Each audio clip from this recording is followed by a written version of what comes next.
Welcome to my YouTube channel वेवरेंट academy. आज हम लोग लाइव प्रोसेस में रेस्पिरेटरी सिस्टम का ये हमारा थर्ड लेक्चर है। यदि हम रेस्पिरेटरी सिस्टम को समझे तो हम लोगों ने रेस्पिरेटरी सिस्टम को 4 पार्ट में डिवाइड किया था। तो 4 पार्ट में सबसे पहला हमारा था एक्सटर्नल रेस्पिरेशन, जिसमें हम लोगों ने ब्रीथिंग को समझा था। और जनरली देखिए हमारा व्यू ये रहता है कि हम जब आपको पढ़ाते हैं तो हम स्टूडेंट को कहते हैं पॉइंट क्रिएट कीजिए। पॉइंट क्रिएट करना यानी आपको थ्योरी यदि पेपर दे दिया जाए कि एक हिस्ट्री लिखा हुआ है जिसमें कि मुगल बादशाह अकबर के बारे में लिखा गया है, तो आपको एक थ्योरी दिया गया है। थ्योरी को पढ़ के उससे आप पॉइंट क्रिएट कीजिए कि आप कितने पॉइंट में उसका आंसर दे सकते हैं। हमारा ये व्यू रहता है कि जो एग्जामिनर आपके कॉपी को चेक करेगा वो आपके पॉइंट पर मार्क्स दे, कि यदि आपको 5 मार्क्स का क्वेश्चन पूछा गया है तो कम से कम आप 5 पॉइंट उसमें बनाइए कि पहला पॉइंट मेरा ये है, दूसरा पॉइंट ये है, इस तरह से नोट को लिखिए। तो यहाँ हमने आपको रिस्पिरेटरी सिस्टम को 4 पार्ट में 4 टाइप में इसलिए डिवाइड किया था क्योंकि यदि हम देखें एक्सटर्नल रिस्पिरेशन में ही हमारा आ जाता है एक्सचेंज ऑफ गैसेस, कि गैस कहाँ एक्सचेंज होते हैं, या इसी को बोल सकते हैं ट्रांसपोर्टेशन ऑफ गैसेस। तो ये भी हमारा किस में आ जाएगा, तो ये हमारा एक्सटर्नल रिस्पिरेशन में आ जाएगा। तो ब्रीथिंग को हम लोग पढ़े हैं, साथ साथ हम लोगों ने इसमें क्या पढ़ा, तो इसमें एक्सचेंज ऑफ गैसेस को भी समझा, लेकिन हम इसको 2 पॉइंट बना दिए हैं। आगे यदि इंटरनल रिस्पिरेशन की बात करें तो इंटरनल रिस्पिरेशन को भी हम 2 टाइप में पढ़ेंगे। एक पहला टाइप हमारा हो जाएगा जिसमें कि हम लोग पढ़ेंगे कि किस तरह से गैस का हमारे शरीर के टिश्यू में यूज होता है, और दूसरा हम इंटरनल रिस्पिरेशन को पढ़ेंगे कि ये सेल में किस तरह के होते हैं। सेल के अंदर हम लोगों ने माइटोकॉन्ड्रिया में पढ़ा है, रिस्पिरेशन होता है 9th क्लास में, इसीलिए पावर हाउस ऑफ सेल कहा जाता है माइटोकॉन्ड्रिया को। तो आज हम सारे टॉपिक को समझेंगे कि यहाँ किसको क्या कहा जाता है और कैसे पढ़ना है। फोकस करना है हमको पॉइंट पे। तो सबसे पहला हम आपके सामने पॉइंट लेके आए हैं जिसमें बोल सकते हैं transportation of gases. Transportation of gases की यदि बात करें तो ये कल के वीडियो में हम जो कल आपको वीडियो प्रोवाइड किए थे तो आप उसमें देख सकते हैं, हम आपको हेमोग्लोबिन को रिस्पिरेटरी पिगमेंट बताए हैं। रिस्पिरेटरी पिगमेंट क्यों बताए हैं, तो उसमें 2 पिगमेंट का हम जिक्र किए थे। एक हेमेटिन पिगमेंट का यूज किए थे जो 5% होते हैं, और ग्लोबिन क्या है, वो प्रोटीन है। तो ग्लोबिन कितने हैं, 95% है। तो हेमेटिन पिगमेंट में क्या पाया जाता है, तो वहां आयरन पाया जाता है Fe, जो कि आपके ब्लड में प्रेजेंट रह के वो क्या करते हैं, तो वो ऑक्सीजन को एब्जॉर्ब करते हैं। कहाँ, अल्वियोली में। तो यहाँ प्रोसेस हम उसी को समझेंगे कि हम लोगों ने ट्रांसपोर्टेशन ऑफ गैसेस की बात करें तो इसमें ट्रांसपोर्टेशन ऑफ ऑक्सीजन है। यदि हम O2 की बात करें तो O2 में हम लोगों ने क्या समझा था कि जो हेमोग्लोबिन होते हैं वो ऑक्सीजन को एब्जॉर्ब करते हैं। तो यहाँ हेमोग्लोबिन के बारे में हम ज्यादा आपको बताना सही नहीं समझते हैं, क्योंकि एक ही वीडियो कितने बार रिपीट किया जाए। तो यहां तक आप समझ चुके हैं। अब यहां से हम आगे चलते हैं। सेकेंड बात करें तो यहां हम लोग पढ़ेंगे ट्रांसपोर्टेशन ऑफ कार्बन डाइऑक्साइड। तो कार्बन डाइऑक्साइड को कल हम लोगों ने नहीं समझा था, तो आज हम लोगों को समझना है कि ट्रांसपोर्टेशन कार्बन डाइऑक्साइड का कैसे होता है। तो ट्रांसपोर्टेशन में यदि हम बात करें हेमोग्लोबिन से, तो हेमोग्लोबिन से कितना होता है, 10 to 20%। कैसे, यदि कैसे की बात करें तो हम समझ सकते हैं हमारे शरीर में जो कार्बन डाइऑक्साइड बनते हैं, जो ओरिजिन होते हैं, वो कहां पर आके बाहर निकलते हैं, तो फिर से वो लंग्स में आते हैं। लंग्स में आने के बाद तब तो हम उसको नोजल ट्रेकिया से होते हुए नोस्ट्रियल से बाहर निकाल देते हैं। तो प्रोसेस लंग्स में आपका कार्बन डाइऑक्साइड एब्जॉर्ब करने का वर्क 10 से 20%, लगभग 10% ही रहेगा। 10 से 20% कौन करेगा, तो यहाँ हम बोल सकते हैं अल्वियोली जो है, अल्वियोली में प्रेजेंट कौन, हेमोग्लोबिन। हेमोग्लोबिन आपके शरीर में कार्बन डाइऑक्साइड का शरीर से बाहर निकालने में यूज करेंगे। यहाँ तो गैस के यहाँ पर है ट्रांसपोर्टेशन यानी एक्सचेंज, किस तरह से गैस एक्सचेंज हो रहे हैं। तो एक्सचेंज में क्या होते हैं, कुछ हम लेते हैं, कुछ बाहर भी छोड़ते हैं। तो यहाँ हेमोग्लोबिन अल्वियोली में प्रेजेंट रहते हैं, जो कि कार्बन डाइऑक्साइड को 10 से 20% तक लेस करेंगे। नेक्स्ट यदि बात करें तो साइटोप्लाज्म आप लोगों ने पढ़ा होगा 9th क्लास में। तो साइटोप्लाज्म में क्या लिक्विड रहता है, वो लिक्विड फॉर्म रहते हैं जिसको कि प्लाज्मा बोल सकते हैं। तो प्लाज्मा की यदि बात करें तो इसमें डिसॉल्व रहते हैं, घुले हुए रहते हैं प्लाज्मा में कार्बन डाइऑक्साइड। किस रूप में? तो कार्बोनिक एसिड के रूप में।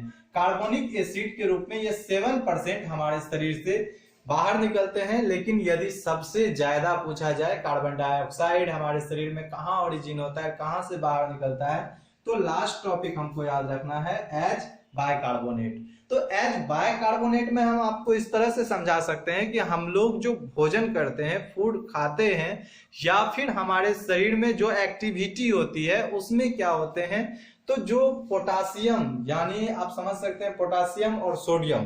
तो सोडियम तो साधारण नमक को भी हम लोग बोलते हैं, NaCl बोला जाता है, सोडियम क्लोराइड। तो यहां हम लोग देखेंगे तो सोडियम क्या होते हैं, सोडियम बाइकार्बोनेट से मिलकर सोडियम बाइकार्बोनेट बनाते हैं। और पोटासियम दो आपको याद रखना है, एक सोडियम और दूसरा हम याद रख सकते हैं क्या, पोटासियम। दोनों क्या करेंगे, तो सोडियम और पोटासियम दोनों बाइकार्बोनेट से मिलकर सोडियम बाइकार्बोनेट और पोटासियम बाइकार्बोनेट बनाते हैं। और ये सबसे ज्यादा 70%, देखिए यहां लिखा हुआ है 70% सबसे ज्यादा कार्बन डाइऑक्साइड कौन बनाते हैं, तो बाइकार्बोनेट के फॉर्म में आपके बॉडी में बनता है। जब भी हम कोई वर्क करते हैं या जब फूड का हम बोल सकते हैं डाइजेस्ट करते हैं, तो उस समय हमारे शरीर में कार्बन डाइऑक्साइड बनता है। तो यहाँ कार्बन डाइऑक्साइड कहाँ जा रहे हैं, बाहर की ओर, और ऑक्सीजन एब्जॉर्ब कर रहे हैं। तो ऑक्सीजन एब्जॉर्ब करना हेमोग्लोबिन का वर्क है, जो हम लोगों ने कल के वीडियो में समझ लिया है। आज हम लोगों का वर्क था कि कार्बन डाइऑक्साइड बाहर कैसे निकलता है। यदि उसको हम समझे तो उसको हम इस तरह से समझेंगे कि कार्बन डाइऑक्साइड बाहर निकलने के 2-3 प्रोसेस हैं। पहला, हेमोग्लोबिन से 10 से 20% बाहर निकलेंगे। दूसरा, डिसॉल्व रहते हैं प्लाज्मा में, किस रूप में, तो कार्बोनिक एसिड के रूप में, जो कि 70% रहते हैं। और सबसे लास्ट हम लोग याद रखेंगे एच बाइकार्बोनेट। तो एच बाइकार्बोनेट में क्या याद रखना है, सोडियम और पोटासियम। तो आप जानकारी के लिए इतना याद रखिए कि सोडियम और पोटासियम के रूप में हम सबसे ज्यादा 70% कार्बन डाइऑक्साइड को शरीर से लेस करते हैं। सिंपल। यहाँ पे एक पॉइंट इस तरह से बनता है कि बेसिक जानकारी के लिए यदि आप हमसे पढ़ रहे हैं तो ऐसा नहीं है कि जो आपके बुक में है उतना ही हम आपको पढ़ाए। एक इंसानियत के नाते आप देखे होंगे कि जो इंसान कभी कभी करंट लगने से, यदि बिजली का करंट लग जाए तो उनका सांस रुक जाता है, या फिर जो इंसान पानी में डूब जाते हैं उनका भी सांस रुक जाता है। तो वैसे पर्सन को आप कैसे बचाइएगा, तो ऐसे पर्सन को बचाने के लिए प्रैक्टिकली मेडिकल में आपको सिखाया भी जाता है कि सबसे पहले क्या कीजिएगा, तो ये पीठ के बल उसको जमीन पे सुला देना है। और जमीन पे सुलाने के बाद यहाँ सर के पीछे हाथ रख के ऊपर करना है। जैसे सर के पीछे हाथ रख के आप ऊपर कीजिएगा तो होता क्या है कि यहाँ हम लोगों ने पढ़ा है कि लेरिंग्स जो है वो कहाँ है, तो नोजल ट्रेकिया के अपर पार्ट पे लेरिंग्स है, और लेरिंग्स के पास इपिग्लोटिस प्रेजेंट रहते हैं। इपिग्लोटिस क्या होते हैं, जब करंट लगता है या पानी शरीर के अंदर चला जाता है तो वो पूरी तरह से लॉक हो जाता है। लॉक होने के कारण यदि हम गर्दन को इस तरह से उठाए तो वैसे कंडीशन में इपिग्लोटिस खुलने का केस बनता है। यदि इपिग्लोटिस खुल गया तो फिर से जो है रिस्पिरेशन स्टार्ट हो जाते हैं, उस इंसान का जान बच जाता है। नहीं तो दूसरा टर्म ऑफ कंडीशन ये बनता है कि इंसान को पीठ के बल तो सुला के रखना ही है आपको, कि मतलब सीना ऊपर की ओर रहना चाहिए, पीठ जमीन पे रहना चाहिए। दूसरा टर्म ऑफ कंडीशन ये बनता है कि उनके नोज को दो यहाँ छेद है, इसमें हम बोल सकते हैं हॉल्स को बंद कर देंगे, जिससे कि नोस्ट्रियल को पूरी तरह से पैक कर देंगे। और फिर माउथ में जो है कम से कम 1 मिनट में आपको 10 से 15 बार याद रखना है। 10 से 15 बार क्या करना है, तो आपको जोर से एयर उसके मुंह में, मतलब एयर का प्रेशर देना है। तो जनरली माउथ से ही लोग करते हैं, तो प्रैक्टिकल में ऐसा सिखाया जाता है कि माउथ में नोज को बंद करके माउथ के ओपन पार्ट में क्या करेंगे, अपने माउथ से हम प्रेशर देंगे। कब, तो ऐसा नहीं है कि कंटिन्यू देते रहेंगे, गुब्बारा नहीं हम फुला रहे हैं। इसको 1 मिनट में 10 से 15 बार, एक बार प्रेशर दिए फिर हल्का छोड़े कि देखते हैं उनका रिस्पिरेशन स्टार्ट हुआ या नहीं हुआ। फिर एक बार एयर का प्रेशर देंगे, फिर देखेंगे उनका रिस्पिरेशन स्टार्ट हुआ तो नहीं हुआ। तो ये हम 60 सेकेंड बोल सकते हैं। 60 सेकेंड में आपको कितने बार करना है, 10 से 15 बार। यदि इस तरह से हम करते हैं तो उनका जान बच सकता है। और जैसे ही एपिग्लोटिस एयर के प्रेशर से खुलेगा तो वैसे टर्म ऑफ कंडीशन में क्या होता है कि जैसे ये खुला फिर से रिस्पिरेशन, लंग्स सांस लेना शुरू कर देता है। तो 2 केस हैं, पहला शरीर के मतलब हेड के पर्सन को आपको ऊपर उठाना है। यदि उस समय एपिग्लोटिस खुल गया तो रेस्पिरेशन स्टार्ट हो जाएगा, नहीं तो दूसरे प्रोसेस में थोड़ा मेहनत है, आपको एयर देना है उनके माउथ में। कैसे? तो नोस्ट्रियल को बंद करके। आइए नेक्स्ट हम लोग आगे चलते हैं। तो ये थोड़ा आपका एक्स्ट्रा जानकारी था, तो एक्स्ट्रा भी लेते चलेंगे। थर्ड टॉपिक हम लोगों का था, पहला टॉपिक हम लोगों ने इंटरनल समझ लिया, सॉरी एक्सटर्नल समझ लिया था। सेकेंड टॉपिक हम लोगों का था ट्रांसपोर्टेशन ऑफ गैसेज।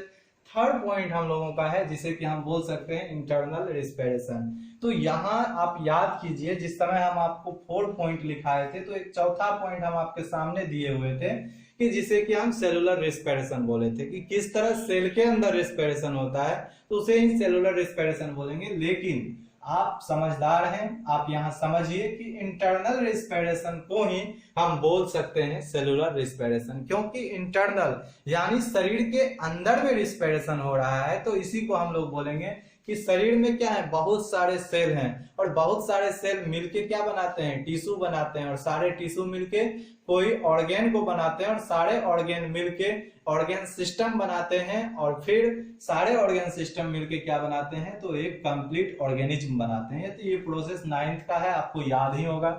नेक्स्ट हम लोग चलते हैं। तो सेलुलर रेस्पिरेशन किसको बोलेंगे, इंटरनल रेस्पिरेशन को ही। तो इंटरनल रेस्पिरेशन है क्या, इसको यदि हम समझे तो इसको इस तरह से हम समझ सकते हैं कि जब हम सांस लेते हैं तो जो लंग्स में फंक्शन हो रहा था, यानी ब्रीथिंग का फंक्शन हो रहा था, carbon dioxide absorb sorry oxygen absorb हो रहे थे, कार्बन डाइऑक्साइड को हम लोग लेस कर रहे थे, तो ये सब एक्सटर्नल प्रोसेस में आता है कि एक्सटर्नल रेस्पिरेशन में, कि जो बाहर से हम लोग सांस एयर को लेते हैं, एयर को लेने के बाद ऑक्सीजन को एब्जॉर्ब करके फिर उसी एयर को बाहर निकाल देते हैं, तो ये एक्सटर्नल है।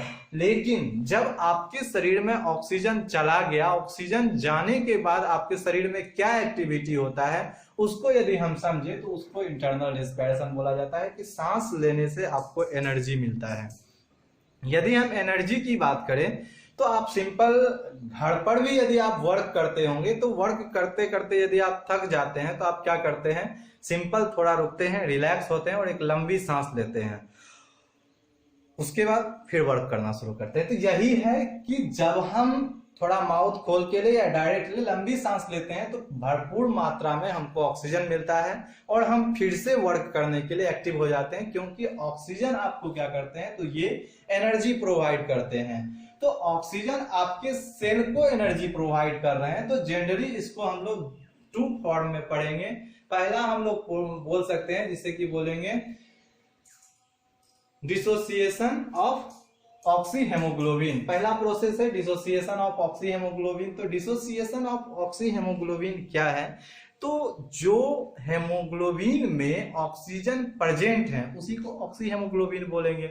इसके कारण ब्लड पूरी तरह से रेड रहते हैं और हमारे शरीर में ब्लड मूव करते हुए हर पार्ट को ऑक्सीजन प्रोवाइड करते हैं, और जहां ऑक्सीजन नहीं पहुंच पाता है उस जगह पर हम लोग देखेंगे आगे हम लोगों का प्रोसेस है जिसको कि बोल सकते हैं एनाएरोबिक और एरोबिक रेस्पिरेशन। तो यहां हम लोग समझेंगे कि जहां ऑक्सीजन प्रेजेंट नहीं हो पाते हैं वहां क्या बनेंगे, लैक्टिक एसिड बन जाएंगे, इथाइल अल्कोहल बन जाएंगे। तो वैसे वैसे प्रोसेस को हम ये दोनों पॉइंट को आपको डिटेल से समझाएंगे, तो आपको पेशेंस रखना है। सबसे पहला हम बोल सकते हैं डिसोसिएशन ऑफ ऑक्सीहेमोग्लोबिन। तो डिसोसिएशन ऑफ ऑक्सीहेमोग्लोबिन में याद रखना है कि हेमोग्लोबिन में ऑक्सीजन आने के बाद आपके शरीर में जो वर्क करते हैं, यानी जितने भी आपके शरीर में ऑर्गन है वहां ऑक्सीजन को पहुंचाने का वर्क कौन करेगा, तो ब्लड, जिससे कि आपको एनर्जी मिलता है। तो ये वर्क कितना होता है, 25%।